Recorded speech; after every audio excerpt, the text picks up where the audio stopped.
So ఎప్పుడో అని wait చేస్తున్న టైం అయితే వచ్చేసింది. అమ్మవారి పల్లకి సేవ అయితే స్టార్ట్ అయింది. చాలా క్రౌడ్ ఉన్నారు. అసలు ఆ క్రౌడ్ అందరికీ దర్శనం అయ్యి తర్వాత అమ్మవారి పల్లకి సేవను స్టార్ట్ చేశారు. అక్కడ మంగళ వాయిద్యాలు చేస్తూ ఉన్నారు కదా. ఆ తర్వాత ఇక్కడ అంతా అమ్మవారి అలంకరణ దగ్గరకు వచ్చేసారు. అమ్మవారికి హారతి ఇచ్చేసిన తర్వాత అందరు దీపాలు పట్టుకొని అలా నించుంటే అమ్మవారిని పల్లకీని లేపుతారనమాట.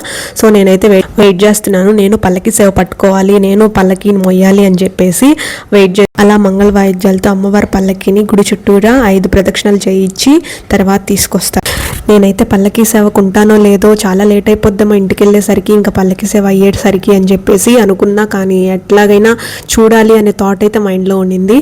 లాస్ట్కి ఇంకా పల్లకీ సేవలో ఉండడమే కాదు, పల్లకీని కూడా మోసాను. ఇంకా కొంతసేపే చూపించాను మీకు కూడా. తర్వాత వెళ్ళి పల్లకీని మోసాను. లాస్ట్కి ఇంకా పల్లకీ సేవ అయిపోయిన తర్వాత ఇంకా దండం పెట్టేసుకొని ఇంకా పక్కకు వచ్చేసాము. ఇంకా ప్రసాదాలు పెడుతున్నారు కదా, ఇంకా క్రౌడ్ చూసారా ఎంత ఉందో. ప్రసాదాల దగ్గర క్రౌడ్ మాత్రం మామూలుగా లేదు. అందుకని చెప్పేసి 10 minutes వెయిట్ చేసి అందరు వెళ్ళిన తర్వాత మళ్ళీ వెళ్ళాక ఇంకా పులిహోర, దద్దోజనం, పొంగలి, పాయసం, అరటికాయలు ఇలాగా ప్రసాదాలు పెట్టారు. ఇంకా తీసుకొని ఇంటికి వచ్చేసాము. వీడియో కానీ నచ్చినట్లయితే లైక్ చేయండి, కామెంట్ చేయండి, ఛానల్ని సబ్స్క్రైబ్ చేసుకోండి. అలాగే అమ్మవారి ఆశీస్సులు మీ అందరికీ ఉండాలని కోరుకుంటున్నాను. థ్యాంక్స్.